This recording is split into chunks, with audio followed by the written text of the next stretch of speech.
Hello, friends. Welcome to another episode of the Latter-day Lives podcast. Thank you so much for joining us this week. We've got a really fun show. Before we jump into the show, I want to thank a few people who have given us reviews recently. I'm not going to go through and read them. You know who you are. Thank you so much. The show has just been growing in leaps and bounds. It makes me so happy. We've gotten a bunch of new reviews on iTunes as well as on Facebook. It is wonderful. Thank you so much. It really means the world to us. We are up to just about 1,000 followers on Facebook, and we'd love to get past that 1,000 mark. So if you haven't liked us there, if you would, that would be great. Also, our other project, Linger Longer Live. It has been so fun to watch this grow. It's just been a wonderful experience. So if you want to tune in this Thursday, the 27th, we have our next Linger Longer Live. It's at 7 p.m. Utah time. And the four of us are going to be sitting down, and this week's topic is church dances. Should be a really fun one. Tune in, and you can join us and submit your questions and be on live with us. That's on Facebook Live on Linger Longer Live. And the last little bit of business, boy, it's a lot of business this week. Last bit of business I have is I had such a cool opportunity this week to be on the Cultural Hall podcast. Cultural Hall is a fantastic show hosted by Richie Stedman. It's a similar format. We were talking about how the format is similar, but they explore all parts of the faith, whereas we are a little bit more faith-centric and more about people's lives. They talk about issues and current issues going on, but Richie is a good man and did a great job with our interview. So I'm on his podcast. If you want to check out this week's episode, we talk about this show as well as Linger Longer Live. All right, I think that's pretty much everything. This week on the show, I'm so excited. I have the sweetest couple on. Dallin and Maren Droubay have a podcast of their own. That's how we connected. Turns out they live not far from here at all, but they've got a podcast called Both of Us. And oh my gosh, they are the sweetest, most wonderful couple. It's fun to see young couples who are so young, in love, faithful, have these great kids. And if you listen to their podcast and you listen to this interview, you will fall in love with them. They are phenomenal. They came in. I had such a wonderful time talking to them. They have great perspective, and they'll tell you all about their podcast. That's all coming up. Excited for you to hear that. And this week in my Latter-day Life, I'm going to tell you a little bit about an early wake-up call I got earlier this week. That's all coming up for you, so sit back, relax, and enjoy this week's conversation. And my guest today in the Latter-day Live studio is a husband and wife who have their own podcast where they talk about all things family and parenting and relationship and Disneyland and all kinds of fun stuff. The Droubays are here. Welcome to the Latter-day Lives podcast. Thank you so much for having us on. Oh, it's so fun. So we've got Maren and Dallin Droubay, and we're going to hear all about your lives. But first of all, tell us the name of the podcast. The podcast is called Both of Us. Both of Us. Mm-hmm. Love the name. It took a long time to come up with it. Did it really? It really did. It was it's a source really of... simple, but it took a long time. What were some of the other contenders? Oh, goodness. There was one. You remember still? Like something like about call you when I get there or something like that. Oh, yeah. We were trying to think of phrases that husbands and wives say to each other a lot. Yeah. So, like, call me when you get there, or... Yeah, that was one for a while. Yeah. Oh, what was the other one? You know, based on my marriage, it should have been called "Why Can't You Ever Pick Up Your Stuff?"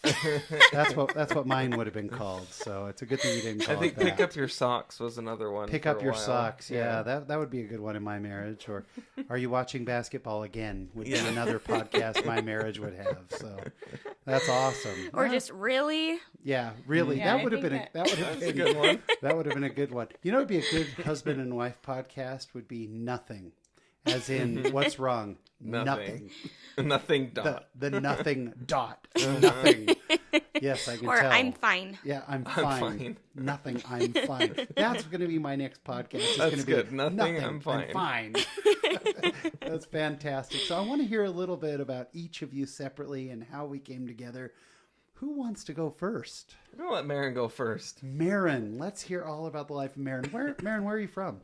I'm from Provo. Yeah. Originally, actually, born and raised Awesome. in the heart of Provo. I'm the youngest in my family of lots of siblings. So, Yeah. yeah, I grew And up. you still look young. You guys both look young. You are young, though. Yeah, so well, that's thank good. you. That's good. Yeah, we're young parents, but that's Yeah. part of the fun. That's cool. So, how many siblings? I've got, well, lots of half siblings. Yeah. I've got 10 half siblings. 10 actually. half-siblings. Wow. Yeah. I grew up with 5 that Mm-hmm. we grew up in the same house, and then 5 from my dad's previous marriage that grew up in a different house. So Awesome. we're a big family. And Lot of now love. both my parents are remarried, so we have step siblings, and it's just a really big family. That's fun. Boy, that makes like holidays and stuff really fun, huh? Yeah. Our wedding was like 500 people or something. It was crazy. Oh my Yeah, gosh. it's nuts. That's a lot. Yeah. And all members of the church or no? It's a mixed group. Yeah, we've Yeah. got non-members. But did you and- grow up in the church? Yeah, I did. Awesome. Mm-hmm. Very, very cool. So you grew up in Provo. What were you like as a teen? What were your interests? Were you into sports, drama? What was your thing? Drama, writing, dance, anything to do with creativity and Yeah. performing. And we actually met in a performing group at the Sierra Theater in Orem. Wow. If you know. Awesome. They do Yep. such good work there. That's cool. Yeah, they have like a teen performing group called Acting Up. It's like a high school version of Young Ambassadors, kind of. Very, very cool. So that's how we met. Love it. Oh, I absolutely love that. All right. So Provo, by the way, we don't get a lot of guests from Provo. Really? We get a lot of guests who ended up in Provo. But we just don't, you don't meet a lot of people Born and who raised. I'm from Provo. I know. No, What I I was find a a lot- Provo Bulldog. Oh yeah, Through and Provo through. High. Yeah, is that Provo High, right? Yeah. Yeah, awesome. So my wife was born in Provo, then grew up in California, and then came back. I see that a lot. Born in Provo, parents were going to Leave. BYU. Yeah, that kind of thing. So very, very cool. Dallin, what's your story? So I'm from the exotic land of Springville, Utah. Oh, I very, love very far Springville. from here.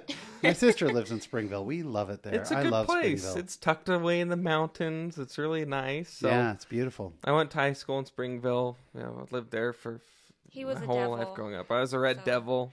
Yeah, Had a so hard that time was for a, that. that was a really controversial thing It there for a was. little while. And they were going to change it, and they narrowed it down to the Blue Devil, which I don't know why that would have As been long as it's a good Blue change. Devil, it's a BYU Yeah. Devil. That's Yeah, why. there we So they go. kept it red. So it was Red Devil. I remember there was actually a petition saying we cannot have the devil anymore. Yep. Yeah. something Yeah, like let's that. kick the devil out of Springville High. But Yep. it's still the Red Devils. It's still there. Never ended up going away. Nope. So funny. That's awesome. So at some point you guys graduate from high school. Maren, what was your path after high school? I began college and I went on a mission right about the age change when the age change. Oh, okay. happened For 19. So did you go at 19, 20? Yeah. I went at 19. 19, right at 19. Awesome. Where'd you serve? In Alabama. In Alabama. Bama. Yeah, I love Alabama. What a cool area. And you had a very special companion who has actually been a guest on this show before. Tell us who your companion was. I was companions with Kelsey. I was her trainer. I need to throw that out You there. were Kelsey Edwards' trainer. I'm the reason she is who she is. I'm just taking the credit. Yeah, if you go back Just kidding. She'll be to... so annoyed that I said that. We adore Kelsey. We absolutely love Kelsey. And yeah, if you go back for our audience, go back to last December. I remember it was during the Light the World stuff. We had Kelsey Edwards on, and she is just Yeah. adorable. We love her to death. So Yeah. you served in Alabama. How was your mission? I mean, it was in the South, so it was very interesting. Every day was a new experience. Yeah, Bama's beautiful. It's so beautiful, yeah. And Yeah. the people are just lovely. Yeah. They're so What nice. cities were you in? but I was all over the map. I actually served half my mission in Tupelo, Mississippi, home of Elvis. Birthplace of Awesome. Elvis, actually. Yeah. You were truly in the Bible Belt. Oh, yeah. Oh, yes. It Yeah. was a challenge. I spent a lot of my mission studying the New Testament so that I could, Right. have some common ground and understand the similarities between the Book of Mormon and the New Testament. So I actually gained a really strong testimony of the New Testament on my mission. Isn't that which is awesome? Cool. Mm-hmm. As well, we should all have. I had, Yeah. I had something similar. I was down in South America, and it was all Catholics and evangelical Christians. Uh-huh. And so, Yeah. yeah, I mean, you have to know. We should all know the Bible anyway. I Yeah, mean, we should. We should for read crying it more. out loud, we spend half of our curriculum in in Sunday school studying it. So, yeah, we should know our Bible a little bit better. I was a little ashamed and surprised about how much I didn't know until I went on my mission. So That's what a mission's for, though. That's awesome. yeah. And then, Dallin, how about you? What happened to you after high school? Well, right after high school, I started working at a music store for a little bit and started to fall in love with audio work. Awesome. And What music recording. store was it? It's Mountain Rock Music in Springville. Cool. Super cool. It was fun. Yeah. But then shortly after that, I went on my mission at 19. Yeah. Went to Ukraine. Ukraine. It was awesome. Quite the adventure. Yeah, no doubt. He was there right during all of the conflict. And That's what I was going to ask, is what years were you there? Yeah, so I was there during, all of that revolution that was going on. So we had to stay inside for a few months, and you hear stuff outside your window that was crazy going on. So besides just growing spiritually and closer to God, I also grew mentally through that whole thing. And from those of us writing him, we wrote each other our whole mission. And he would just go silent for like several months because they had no access to a computer, and we were all like, is he dead? Is he alive? What's going on? What's happening? It was kind of scary. Yeah. By the way, that's horrible. B, those over 40 probably have very little sympathy for you, because my parents didn't hear from me for weeks at a time. No, that's true. They'd get my Christmas letter in April or whatever. So.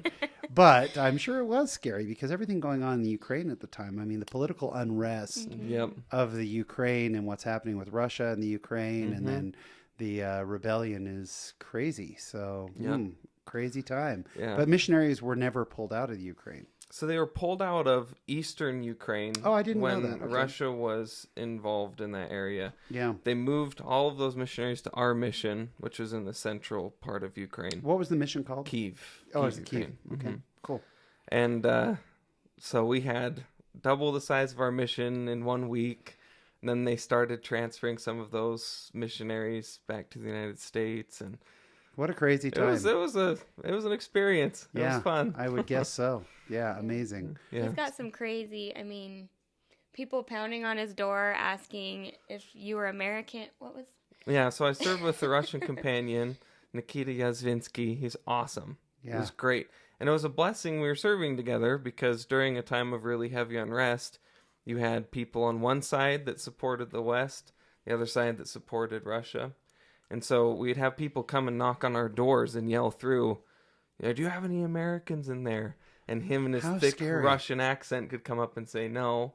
But then the other way around would happen too.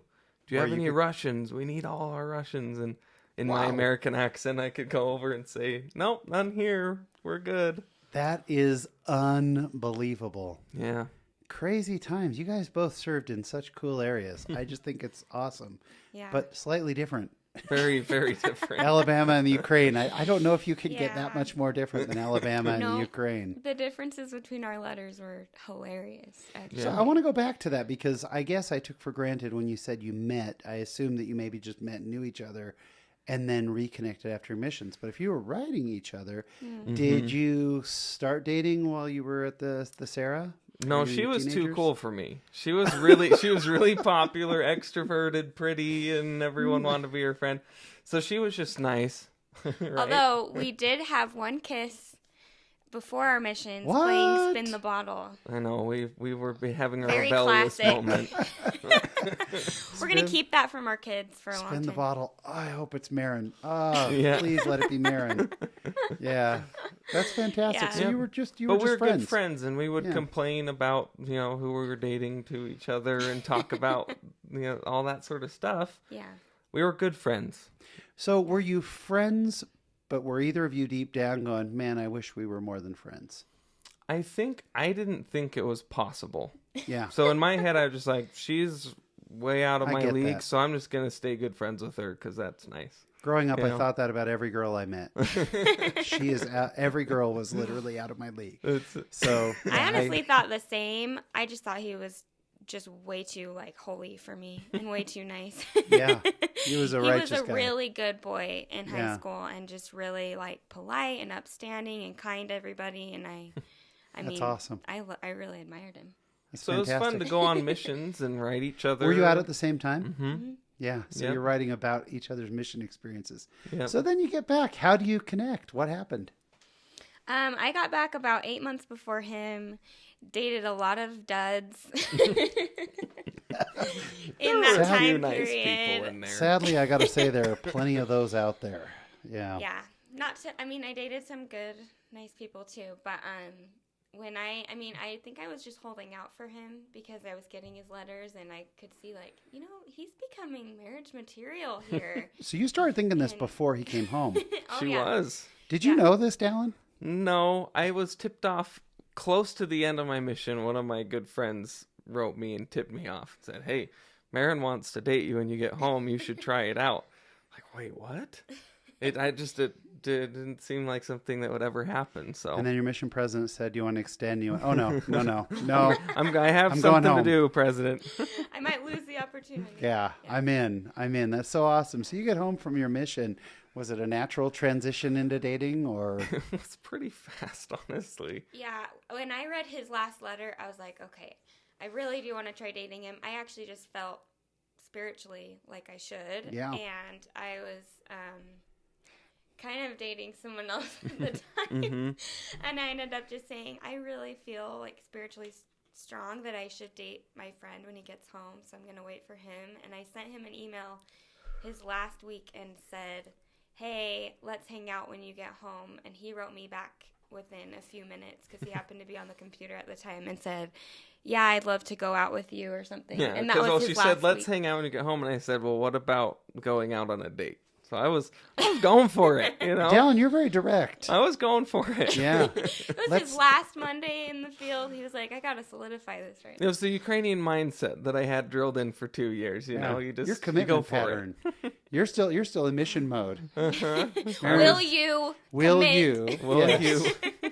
Yes. You recap the whole thing. We enjoy time together. You felt good about it. Will you make the next step and go on a date? I had a great mission president. He's a member of the 70 now, and he was very good at telling us, you got to make sure you do this and this. When you get home, you got to keep up your goals and go and find someone quick, Elder. You can't waste any time. And wow. So, it was good. Yeah. I'm grateful that he put that in my head. So I think that's uncommon, too, because my wife and I in our calling, we work with the YSAs. Yeah.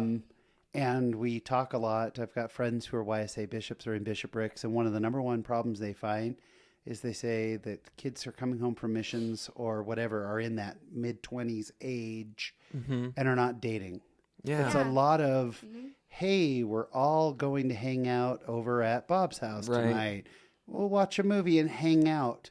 Yeah, I'm wondering where that shift happened, where it started becoming like that. Have you seen that among your friends? Oh, yeah. Yeah, and I feel bad because I think there are a lot of people that want to, find someone. Yeah. They want to, move forward with life and settle down, but I think it's hard. I look at this dating landscape right now that my younger siblings are going through and a lot of our friends still are dealing with. I think, man, it seems rough. It seems really hard, I don't know what caused it. I don't know what's making this shift happen. Maybe it's our technology. Maybe it's other goals. I'm not sure. But I think that another problem maybe is I think many people have too high of expectations. I don't know if that's what, because it's kind of like, well, they like the same music as me and they like the same movies, but they don't like the same kind of hairstyle that I like or something. Yeah. Like, that's not what matters in marriage. Gosh, I'm so glad you brought that up. I just did a little segment on my podcast just a couple weeks ago about, it was our 24th anniversary. Mm-hmm. And my wife and I have almost nothing in common. Mm-hmm. I was saying that if we took a compatibility test, forget about it. You'd score 0. But we love our children, we love the gospel, and we love each other. Yeah. And so I make her go to Disneyland every couple of years, and she makes me camp every couple of years. Mm-hmm. Otherwise, and it's great. And it is, yeah. Yeah, I think you're right. I think people have a high expectation. The other thing, I read an article that talked about how social media has lured us into feeling like we have relationships, but it's empty. I can see it's that. Almost Like, well, you guys talk about McDonald's and whether or not McDonald's is great. You talk about that on your podcast. It's almost like McDonald's, technically it's food. Yeah. It doesn't mean you feel really, super satisfied at the end or the next morning. Sure. And that's what's kind of creating this, where people go, well, I have a social life. I like things. Yeah. Well, that's not really a social life. And so now there's a big focus on dating in a lot of the YSA wards. Oh, I think that's wise. See, I've read something about how social media is creating a lot more introverted people now too, because they're gaining their social life through their phone. The actual skill of like putting yourself out there and meeting people in person is becoming less and less, which is causing people to just have more social anxiety. Like, there's actually statistically more people with social anxiety now because of it. Yeah, I totally buy that. And maybe an expectation of, what if my party, what if my event, what if my date night is not on par with not Instagram worthy, the Instagram posts that I see.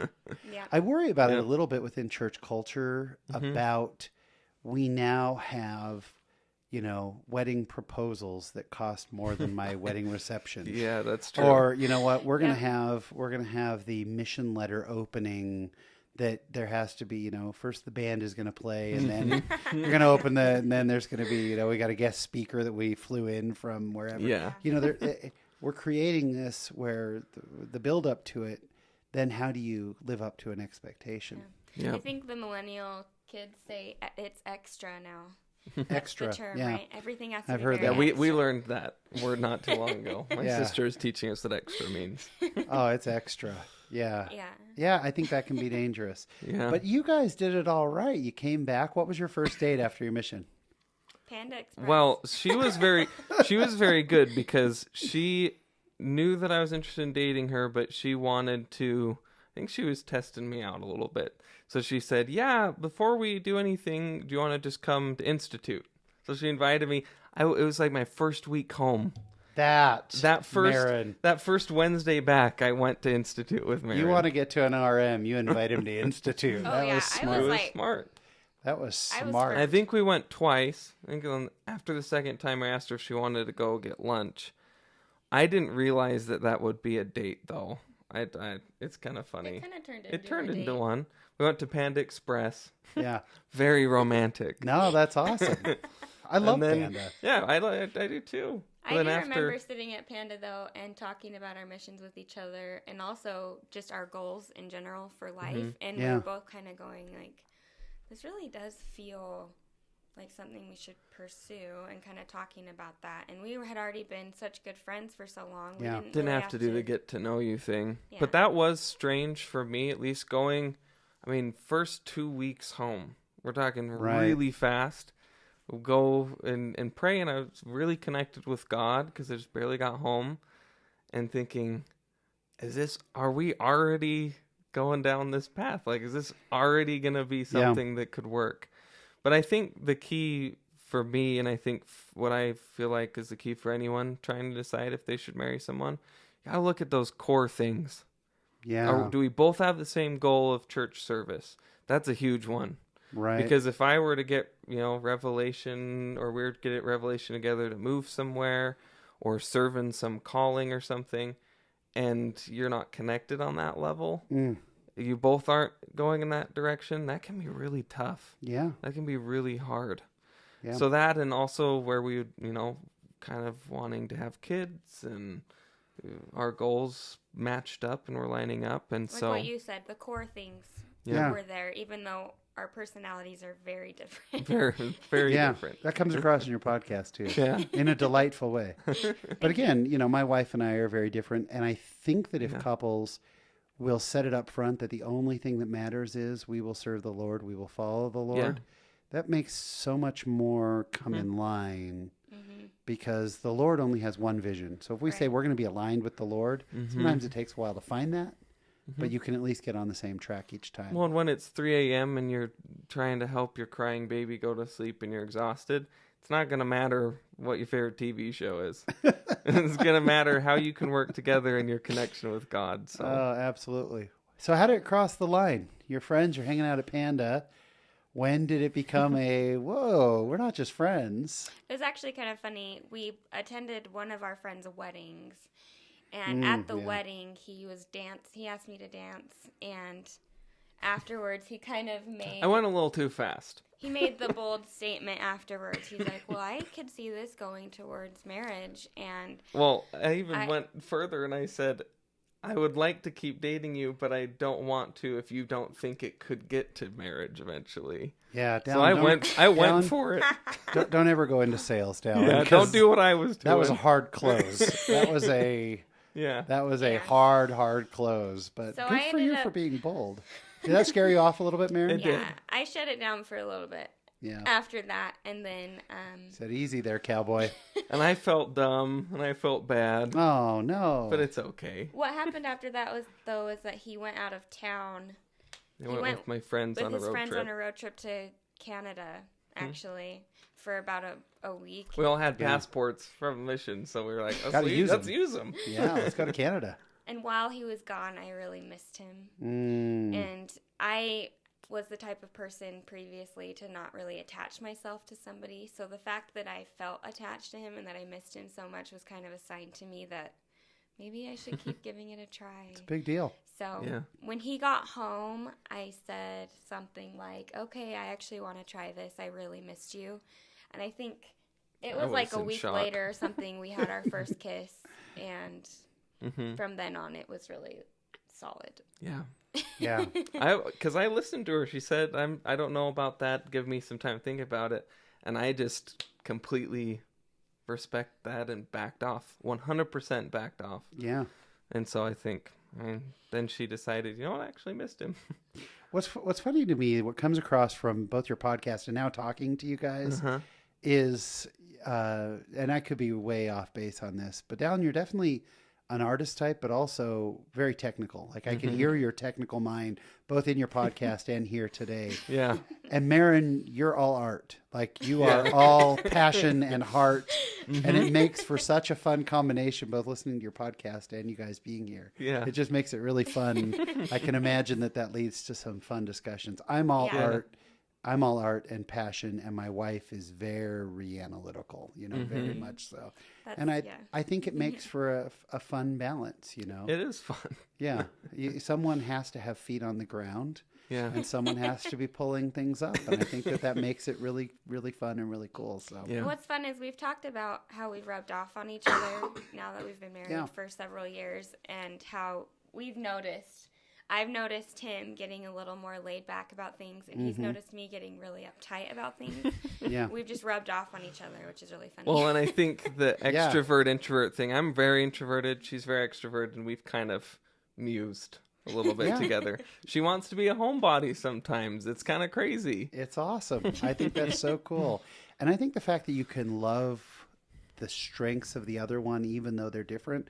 My wife and I went to a parenting class once where the instructor said the number one problem in marriages is that you marry someone different than yourself because you know they're different and you admire their differences and then immediately get to work making them more like you are. Oh, yeah. And that's the problem is that, a year later you go, well, it was really fun that this guy was a dreamer. Now that we got to pay some bills, I don't want to dream anymore. Yeah, enough of the dreamer. But that goes back to that grounding in the gospel, right? Yeah. So you guys ended up getting married. How long ago did you get married? Oh, how long ago was it? About 4 years. Yeah. And you have very quickly taken the multiply and replenish the earth. We took the command serious. Yes. Tell us about your kids. That wasn't the original plan. Yeah, if you listen to our question and answer episode, we got asked by quite a few listeners actually how we decided to plan our family because we did have kids very fast and very close in age. Yeah. We just announced yesterday online officially that we're actually pregnant with number 3. Hey, awesome. I didn't know that. I didn't see that. So that is awesome. This age gap will be 2 years, which is more what we were aiming for. Yeah. Well, the first gap was 11 months. A year, yeah. Yeah, the old Irish twins. Irish as they call twins, it. Yeah. Yep. Yeah, we have 2 that are 10 months apart. Oh, wow. Yes. Actually, you understand our life. we have 2 that are a month and a half apart. That's a different story. All these kids are adopted, so you've got adopted. Makes it a little bit different. But the two that are 10 months apart are full brother and sister. So we just didn't birth them, but we should have you on to talk about because we talk about parenting a lot. Yeah, you guys do. So you had your first child how long after you were married? A year. It was fast. He came about a year after we'd been married. It's because we got news. Maren has an autoimmune disease that they told us a little bit down the line it's going to be really tough to have kids. So she was going to school to be a nurse. She's almost done. And I was doing, media work. And so that was our plan, was we're going to both finish school and then we're going to start having kids and everything. But that news for us brought us to our knees, and we've felt very, very guided by the steps to take with having each of the kids. So Maren, tell us about your autoimmune disease.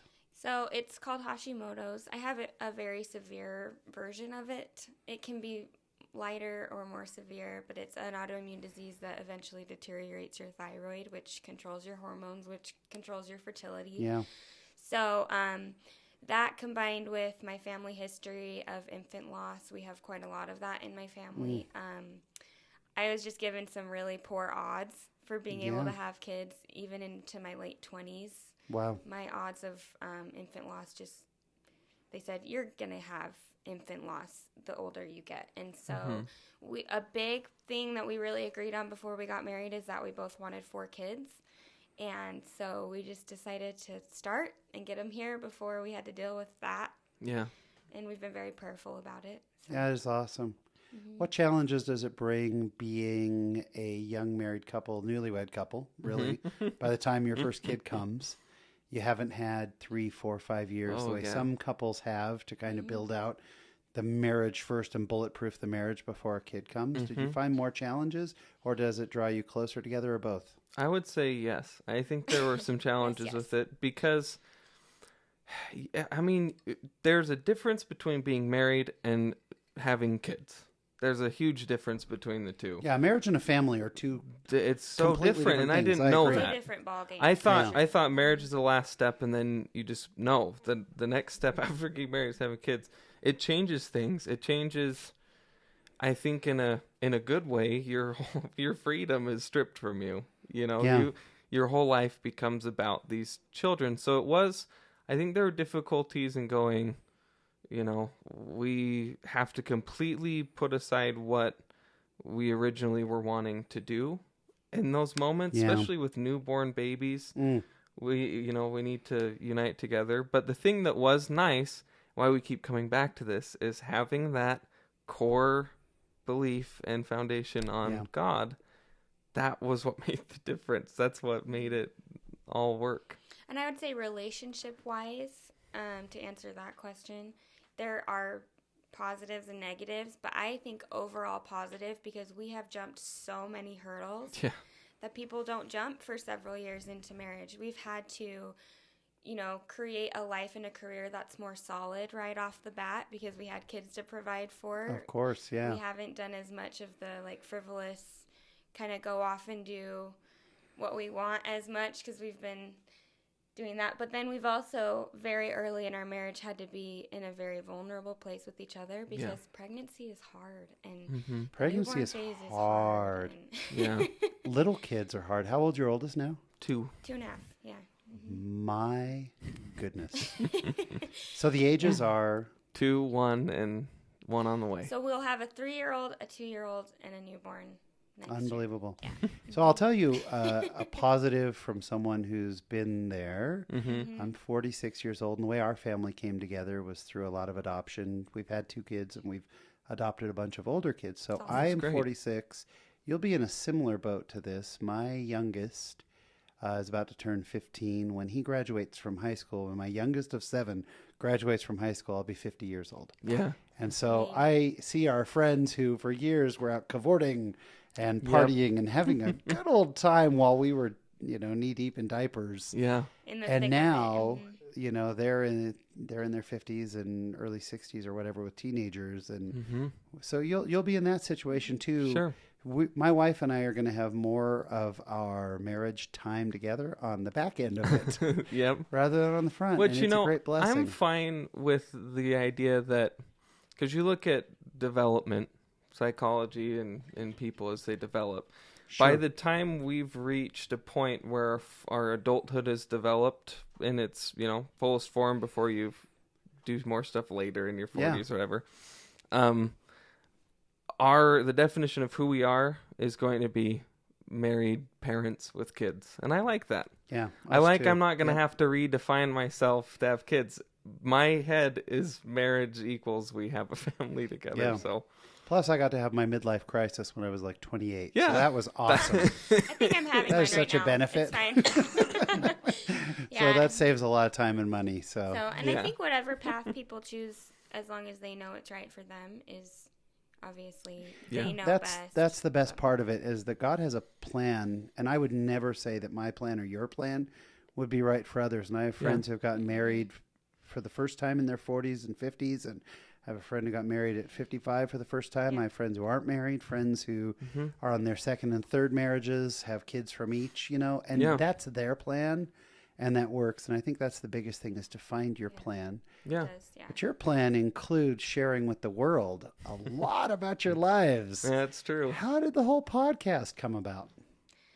So I was actually going to say, becoming parents so young actually helped me a lot in my career. I've always been a writer. I think the earliest passion I've had in my life was writing. I was awesome. Like a small child. My dad is a published author, so he instilled this love of creating literature and reading literature and just ingesting it in me. So I've always wanted to be a writer, and motherhood has been something I've been writing about for the last almost 3 years, and it's really set off my career, and I wouldn't have been able to write that if I hadn't started mothering so young. Awesome. So my writing skills combined with he's a sound editor and an audio technician for his We have all sorts of equipment job. Already for music, so we had the skills to create a show, but I've been a big podcast listener for a couple of years now, and I've listened to a lot of podcasts that interest me. He listens to a lot that interest him. We never really listen to the same ones together. It's very rare we find one we both like. Sure. So I just remember one day saying, hey, what if we made a podcast, because we have the skills, that husbands and wives could listen to and enjoy together as a way to build their marriage, something to bond over, something to spend time doing together. And so that was the inspiration for the show. Let's make it a podcast that both of us can enjoy. There you go. So that's why it's called Both of Us. And I want to be clear to our listeners, because there's another podcast called The Both of Us that I started listening to and went, I don't think this is the right one. It's called them. Both of Us. And there's some artwork that's really cool of your hair and your beard. And it's really cool. That's the one to find. You'll see the logo with the two faces on it. And or you can just go to bothofus.net. Yeah, bothofus.net is an easier way to track it down, but it's available everywhere you get a podcast. And it's just awesome. You have tons of reviews, which is awesome, and they're all glowing and positive as to how much fun. I'm going to describe your podcast from an outsider as a listener. I would say it is, come hang out with us. One of the things that I love about your podcast, like our podcast is pretty regimented. You know, we have a little intro. We got, 40 or 45 minutes with a guest or a couple of guests like yourselves. I give a little thought at the end and we're done. Yours 1 week is a countdown list. 1 week it's a review of a trip or something you've done. Next week it's a guest. Maybe it's just you interviewing a guest, or it's both of you or whatever, speaking on a different topic each week. I mean, it's this great, who knows what it's going to be from week to week.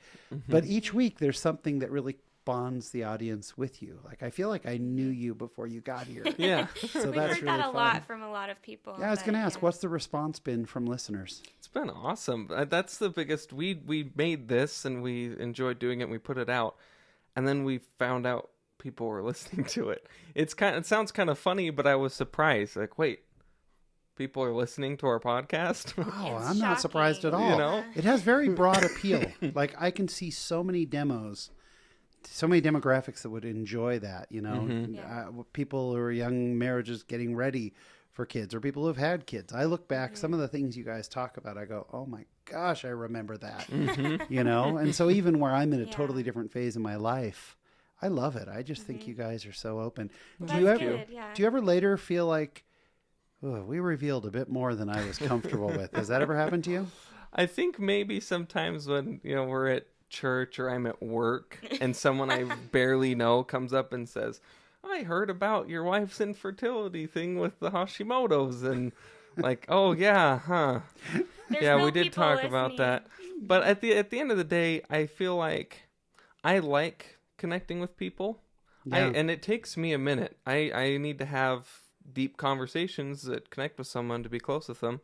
And so for me, being introverted, it's been nice to be able to make friends a little bit quicker than I usually would have in those environments. So I don't know that I regret anything yet. Maybe down the road there might be something. But I think there have been a few cringeworthy things for me where I've just been like, all right, it's out there, it's fine.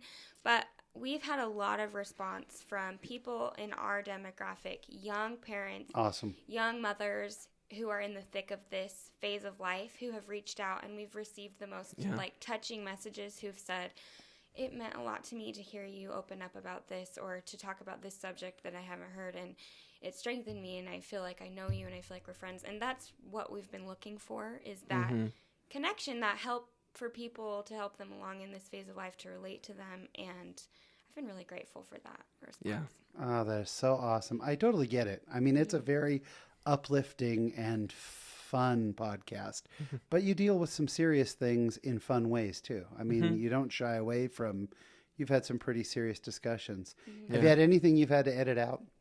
You don't have to tell us what it is, but I mean, has there been a time where you've said, you know what, let's not have that included? Well, I think at the beginning, we were trying to figure out what to do. We actually did quite a few episodes just practicing together to try and figure out how it was going to work. And so, I mean, there's a lot cut there. I think as far as cutting out any substantial things besides like coughing like crazy or our kids screaming for something, I don't think we've cut any. Yeah, we've tried really hard to content out. We advertise and claim that our podcast is keeping it real. Yeah, so we need to keep it real. We can't cut edit stuff. Very minimally. We've only been out for 2 months, so it's been a learning curve. And what we've found now that works for us is to not have a script, but to just actually talk through our topics together before we record. And that way we really don't, there's like nothing we would even want to edit out that way. Yeah. That's one thing that really comes across, by the way. The spontaneous nature of your show is fantastic. Like you have an episode where you ask each other so the audience can get to know you. But it's obvious you didn't know what questions were going to be asked of each other. Yeah. Yep. You know, because I would have expected you would have said, okay, I'm going to ask you this or I'm going to ask you that. Yeah. But it's obvious that when you say, you know, what's your favorite TV show? Or, wait, what I'm watching now? Or is it later? Or is it... That kind of spontaneous thing was fun to me to hear, you know, oh, yeah, they clearly didn't plan it out. And I love that you guys trust each other enough. I can hear the trust in your relationship. The other thing that really comes through is your love for each other, comes through in your relationship. That you guys have clearly a tremendous amount of love for each other. You know, there's a great respect and love that comes through, and I absolutely love it. And I think it's cool that you're willing to do it. Thanks. If you wanted one thing that you wanted people to know about your show, what would it be? If you like it, you know, the one thing, you've got your platform for our listeners. Here's why you should listen to this. Let's take turns. You go first. I think it's important for me that people understand that we are just like them. We're not trying to be fake. We're not trying to put on a facade. And that if they are if they're parents, if they're just married and they don't have kids yet, there will be something for them on the show. That it will make them laugh sometimes, that they'll be able to connect with us sometimes, and that we just feel like it's for them. It's not for us, it's for them to be uplifted and entertained, and that's probably a lot of things, but... No, that's great. Dallin? Yeah, I think that's a great answer.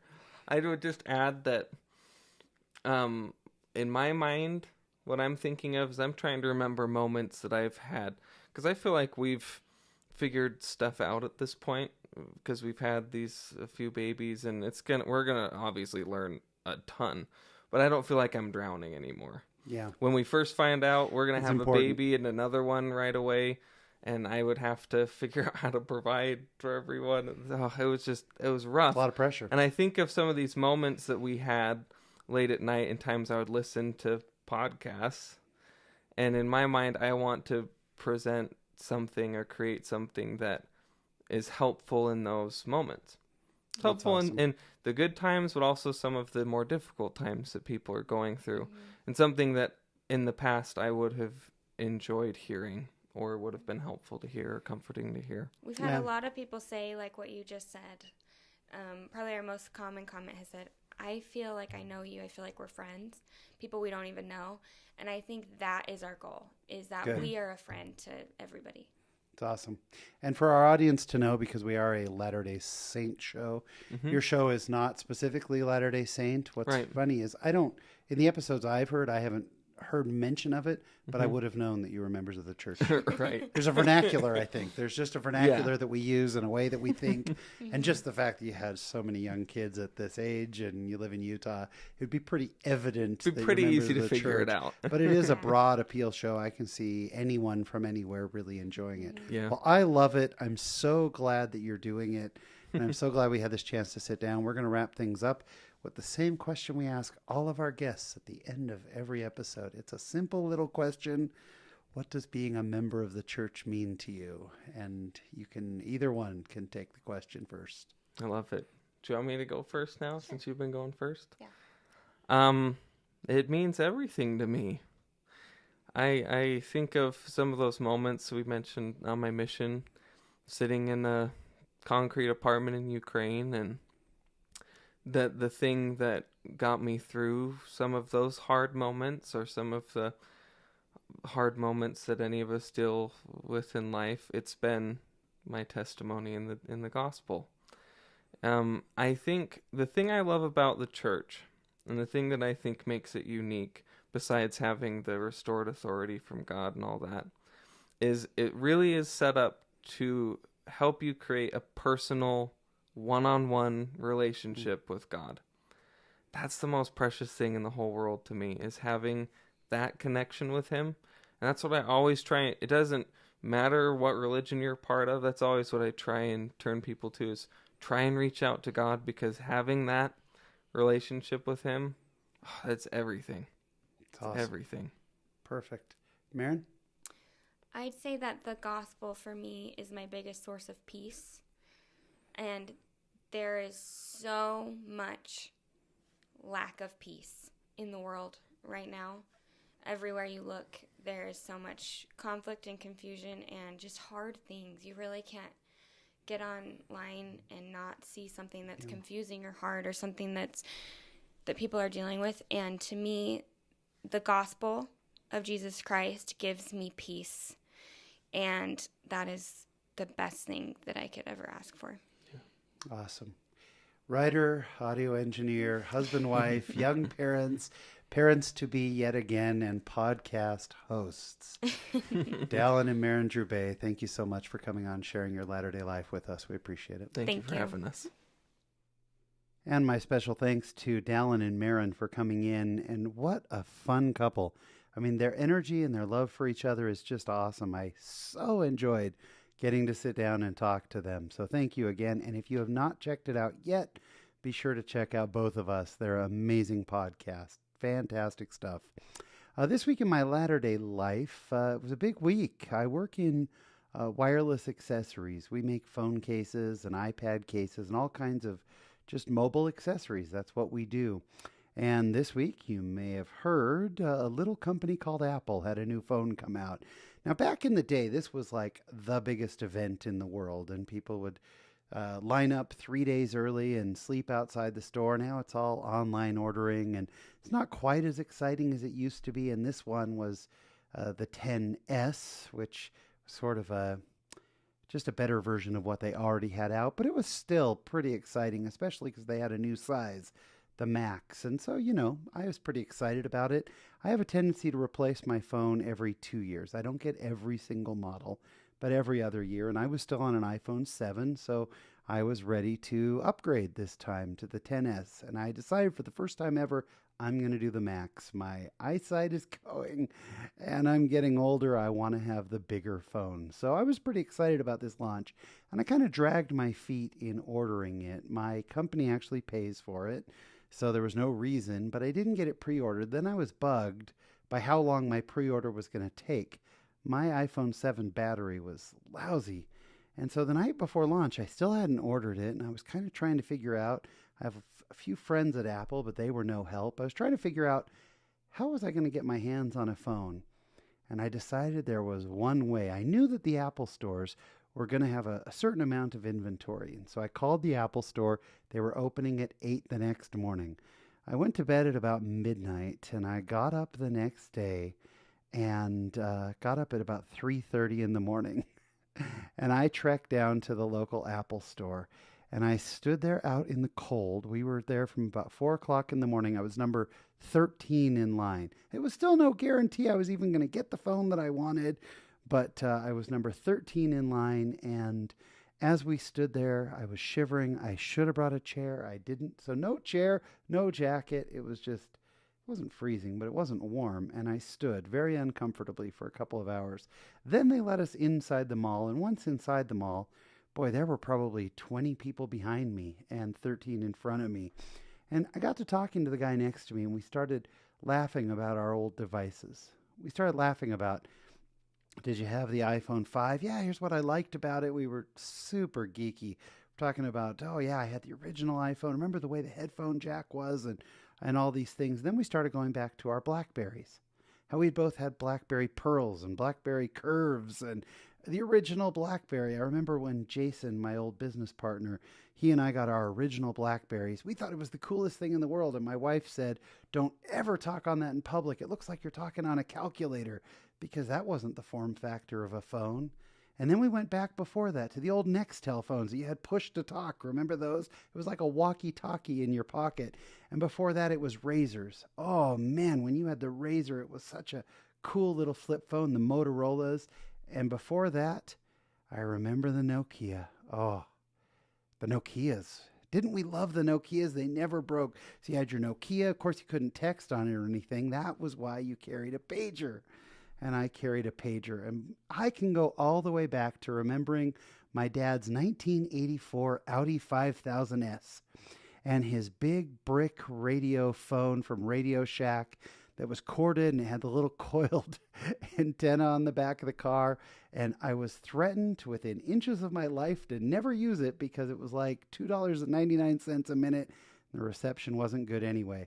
But if I ever drove his car and we pulled up next to cute girls, I'd put it up to my head as if I was talking, like, hey, how impressive. I have a car phone. And as we were talking about that, we were laughing about how ridiculous that car phone is now. That car phone sold for about $1,500 back then. And how crazy that is now.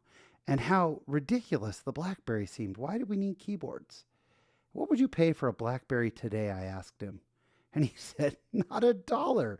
I would pay nothing. And yet in the moment, that was the biggest thing. And we were laughing about how ridiculous these old technologies were as we were standing at 5 o'clock in the morning to get the new.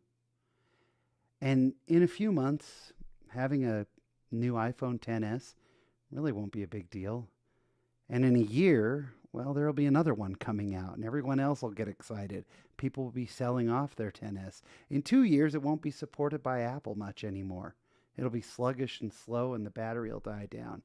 And in 3, maybe 4 years, maybe in 4 or 5 years, if you're using an iPhone XS, people might laugh. What are you doing? Why don't you have the newest, latest, greatest thing? And I thought, man, there are some gospel parallels to this. We get so hung up on the things of today, the things that are such a big deal. I look back at certain problems that almost ended, everything. It ended my world. And yet I look back at it now and I go, that was a big deal? Or things I had to spend money on. This was so important. I was ready to mortgage everything and give up everything because I had to have this gadget, this toy, this whatever.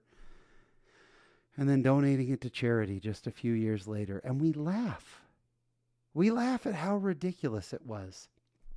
Now, granted, I had a good time going down to the Apple store. I'd never done it before, so it was kind of fun. I don't do that kind of thing very often. I don't do Black Friday. I don't do Apple launches. I occasionally have waited out for some concert tickets, but that's about it.